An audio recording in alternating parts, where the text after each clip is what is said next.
Op de plek van die bubbeltjes echt, daar ligt dus een duiker in het water. Die is archeologisch onderzoek aan het doen hier. Wat zoekt hij? Hij is op zoek naar de resten van een Romeinse steiger, Romeinse kade eigenlijk, uit de late Romeinse tijd, die hier gelegen heeft.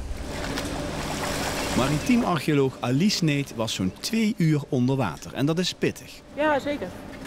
Zeker. En ik moest ook de pompinstallatie onder water in elkaar zetten. En dat is boven water al zwaar en onder water vind ik het persoonlijk nog lastiger. Scherven, muntjes, kralen en andere vondsten gaan allemaal in een zak voor nader onderzoek.